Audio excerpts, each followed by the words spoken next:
Magandang araw po, ka-coffee. Magulo po sa Pilipinas ngayon. Actually, tinatawanan niya tayo ng international media. Ang gulo kasi nitong Senado eh. Panggulo itong Senado eh. Tapos sasabihin ng Senado, hindi kami magulo. Sabi ni Senate President Alan Peter Cayetano, hindi magulo ang Senado. Senado ang ginugulo. Sir, paano hindi magulo? Pinapasok niyo yung pugante sa baluarte ninyo para pabotohin lang. Para matanggal si Tito Sotto. Tingnan mo, ang dumi-dumi mo. Ang kalat mo. Nung nakaboto na, natanggal nyo si Tito Sotto, gumawa kayo ng eksena, gumawa kayo ng drama, para makatakas si Bato. Paano hindi kayo magulo? At sabi nyo, ginugulo lang kayo. Nagpaputok pa kayo kunyari dyan. Kayo ang magulo. Hindi ang taong bayan. Kasi alam niyo na valid yung warrant of arrest. No doubt, no question. Even the Department of Justice says na valid po yan. Well received by the Philippine government. Tinanggap po natin yan. Valid yan. Nasa NBI, hindi bogus ang NBI. Pero, mas gusto nyo protektahan si Bato. Kaya marami kayong ini-insist na dapat soberanya, na walang jurisdiction ng ICC, etc. sa Pilipinas. Kailangan pa ba nating i-remind yan? Kailangan pa ba natin ulit-ulitin yan na mayroong batayang batas? May Republic Act na pinagbabatayan kung bakit dapat mag-cooperate ang Pilipinas sa isang international tribunal at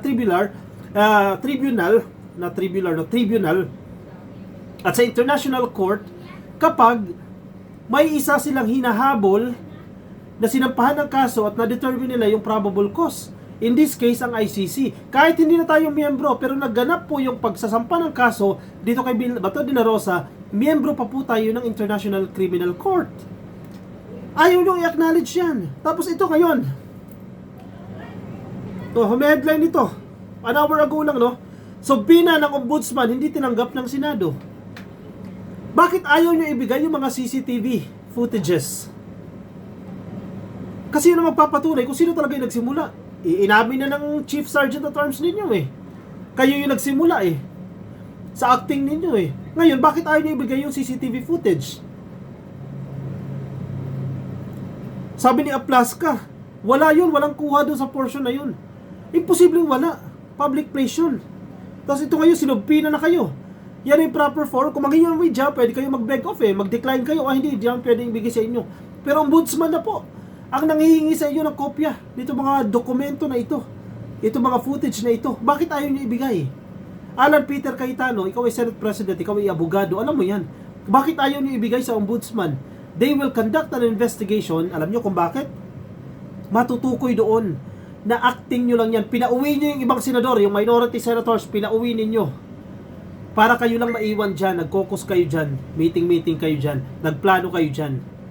Sinabi ni Ombudsman Boying Rimulya sa programang executive session ngayong Sabado lang po May 16, na ayaw umanong tanggapin ng Senado ang inilabas silang subpoena kahit na mayroon na silang inilabas na notice. Paliwanag nyo to, Senado, bakit ayaw nyo tanggapin yung subpoena? In-advise na kayo, bakit ayaw nyo tanggapin? Dumidiskarte na naman kayo. Kaya kayo pinagtatawanan eh. Kaya tingnan ninyo yung trust rating ninyo bagsak. Kasi damuho kayo eh. Matatanda ang sinabi ni Rimulya kahapon, May 15, na naglabas sila ng subpoena para makuha ang mga CCTV footage at iba pang record sa Senado bilang bahagi ng investigasyon sa nangyaring shooting incident. Kahapon pa yan in-inform na kayo ngayong araw 16, wala talaga. Talagang hindi kayo magko-cooperate sa investigasyon. Paano kayo igagalang? The Dirty 13, paano kayo igagalang? Ito mga hudas na 13 senador. Sabi ni Rimulya, nagkakaproblema yung aming process server, ayaw tanggapin ng Senado o ng Senate. Pero may notice na. Sinabi nga ni Alan Peter Cayetano na dapat i-charge din si NBI Director Matibag. Ibig sabihin, alam nila na may suspension na pero ayaw tanggapin. Basta sa akin, considered served na kahit hindi tinanggap. Exactly! Ang punto na yung ombudsman dyan, nag-notify kami sa inyo. Nakarating sa inyo yung balita kasi nag-react na si Cayetano eh. Sa press ko ni Boying Rimulya, doon niya sinabi na sinuspindi si Aplaska, ang Sergeant at Arms nila, ng 6 months at nakarating kay Cayetano yan. In fact, nag-react siya. At ang kanyang reaksyon, dapat si Matibag din ay suspindihin. Hindi pwedeng i-deny, hindi nyo alam, hindi nyo natanggap yung notice. Bagamat yan ang diskarte ninyo, kasi damuhong style ninyo eh. Ang dumi-dumi nyo. Ang gulo-gulo nyo. Kasi sisisi nyo sa taong bayan. Ito pa, isa pa ito, si Robin Padilla. Robin Fail Padilla. Nabasa ko sa posted 31 million movement, no? Person of interest na siya. Siya yung nagtakas kay Bato. Bakit mo itinakas si Bato? Nasa Senate Protective Custody. Alan Peter Cayetano, kasalanan mo din yan. Ikaw ang Senate President eh. Under your custody, ang isang pugante, pinakawalan ninyo. Unang-una, hindi nyo binigay sa NBI yan kesyo nasa Senate Protective Custody. Ngayon, nung kinuha ni Robin Padilla, ibinigay ninyo. O nasaan yung sinasabi ninyo na nasa Senate Protective Custody? Gawa-gawa nyo lang, invento nyo lang, kasi napakinabangan nyo na yung tao, bumoto na eh. Pabor sa'yo para maging Senate President ka. Wala na, o ba't na? Paano ngayon to? May nabalitaan tayo next week. Ito, katawa-tawa talaga itong Senado. Magbobotohan na naman daw. Papalitan si Cayetano. At mukhang si Zubiri daw yung magiging Senate President uli. Kasi independent. Paano ngayon yan? Ilalabas siya ulit si Bato para makaboto. Hindi naman siya pwede bumoto online eh. Hindi naman siya makakadalo sa plenaryo. O baka sumulpot na naman si Bato ha? Tapos gumawa na naman kayo ng drama. Makakaramdam na naman to. Yung kampo nila Cayetano, natatanggalin siya. Tingnan mo? Saan ka nakakita ng gobyerno, ng isang institusyon, in this case, the Senate, na pang ilang Senate President na? Hindi pa natatapos ang administrasyon ni PBBM, nakailang Senate President na kayo dyan? 4? Diba? Ibig sabihin, unstable kayo. Kaya kayo tinatawanan din. The Chief of the National Bureau of Investigation, or NBI, has tagged Senator Robin Padilla and Senator Sergeant at Arms, Mau Aplasca, magkaklase po yan, as persons of interest in the disappearance of Senator Ronald Bato de la Rosa. Dapat lang, may kasalanan si Robin Padilla, obstruction of justice, kasuhan ninyo. Hindi na sa ethics committee, kasuhan ninyo. Kasi namimihasa yung mga yan. Kala mo, sa kanila talaga yung Pilipinas eh. Protektahan lang si Sara, protektahan lang si Bato, protektahan lang ang pansariling interes ng mga tao na ito. Sinabi po ni NBI Chief na si Robin Padilla at si Aplasca ay mga persons of interest na. Yung persons of interest, yan yung pinagandang term ng suspect. Kasi pag suspect, di ba, pangit pakinggan yan eh. Noon eh. Kasi kapag ikaw allegedly, ikaw ang suspect dyan, pangit, parang ginajudge mo siya na may kasalanan na. Pangit pakinggan ng suspect, di ba? Kaya they change the term to person of interest. Kasi innocent ang isang tao, kahit sino yan, DDS, loyalista, pink, or ano ba yan, innocent ka unless proven guilty or until proven guilty. So, pangit pakinggan ko suspect, sige, persons of interest. So, kasama na po si Robin Padilla dyan. Sinabi po ni Melvin Matibag, ang NBI Director, na si Senate President Alan Peter Cayetano should also be made answerable on why De La Rosa was able to slip out of the Senate early Thursday morning, May 14, just hours after gunshots rang out at the building that triggered chaos and panic in the chamber. Dapat talaga.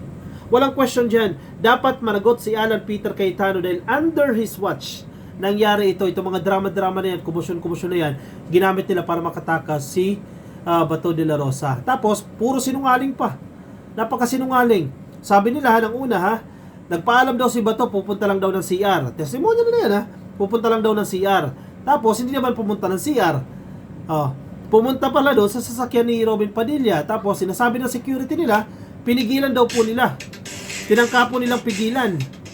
Ba't tumugtog yun? Tinangka daw po nilang pigilan si Robin Padilla o yung sasakyan na yan na papalis ng Senado. Pero may video si Bam Alegre, yung reporter ng GMA7, at kitang-kita doon na wala naman pumipigil. In fact, may mga escort pa. May mga pulis pa na nasa labas habang yung convoy papalabas. Ang assumption, yung convoy na yan, sakay po si Robin Padilla, siya mismo yung nagmamaneho at nakatago doon si Bato. Tapos sabi nyo, tinangkang pigilan pa ng security. Palusot nyo. Pinalabas nyo talaga si Bato. Kaya si Robin Padilla, Alan Peter Cayetano, Amy Marcos, Joel Villanueva, yan the 13, dapat kayong managot. Yung kwento ninyo, hindi kumakagat. Sabi nga sabi ni Matibag kahit Netflix, hindi tatanggapin yung kwento ninyo. Sa dami nyong kasinungalingan, kayo nagko-contradict na ang sinasabi ninyo. Tapos ngayon, nagkakawala na ang mga CCTV cameras. Diba? Iba rin ang style ninyo Dapat kayong sumagot, dapat kayo magpaliwanag dahil deserve po ng taong bayan yung ginawa ninyong modus, yung ginawa ninyong kalokohan. O, panibagong issue na naman, Lunes, magkukumbin na po ang impeachment court. Kayo mga DDS senators ha, huwag niyong tulugan yung impeachment case ni Sara Duterte, namumuro na kayo. Kunyari, tagapagtanggol kami ng due process. Hindi. Due process, mata ninyo. Hindi kayo tagapagtanggol ng due process. Kayo i-protector ng pugante, kayo i-protector ni Sara Duterte na nagkamkam ng salapi ng taong bayan. Na-determine na probable cause dyan sa Senate, dyan sa House Justice Committee. Nakita natin yung mga ebidensya, yung mga bank records na malaki po yung kasalanan ni Sara Duterte at dapat sumailalim po siya sa trial dyan sa Senado. Huwag yung i-delay yung impeachment trial na yan. Huwag nyo nang pagtakpan si Sara Duterte dahil napakarami pong salapi ang nawala sa Pilipinas. Napakaraming salapi. Diba? Nang una, very confident kayo, forthwith. Sige, forthwith, agad-agad. Tapos, ngayon, na nakita ninyo yung extent ng ebidensya, yung tibay ng mga ebidensya, parang kumakambyo kayo ah. Teka, alanganin tayo dyan sa forthwith na yan, mabubulgar tayo dyan. Oh, kumakambyo ba kayo? Oh, yari kayo. Nagbabantay ang taong bayan. Kayong Death 3013, alam na yung modus ninyo, alam na yung mga galawan nyo dyan eh. Drama-drama kayo para i-delay yung impeachment eh. Tapos may mga plano pa kayo na i-dismiss na lang ito. Itong impeachment case ni Sara Duterte. Ang taong bayan nakatitig sa inyo. Tinitingnan kayo kung ano ang ginagawa ninyo. Umayos kayo dyan. Pag nagalit ang taong bayan, yung mga rally dyan, kaunti pa lang na nakikita nyo, dadami pa yun, lulusubin kayo dyan sa Senado kapag hindi kayo umayos. Pag nakita nila na sobra-sobra na yung inyong proteksyon kay Sara Duterte, dahil nakita na natin dyan ang proteksyon ninyo kay Bato de la Rosa. I-komento ang inyong opinion, reaksyon dyan sa comment section para mabasa po ng iba natin mga ka-coffee na sa Facebook. Please like and follow, YouTube subscribe, TikTok subscribe, at magkita-kita tayo ka-coffee sa aking susunod na video. Paalam po.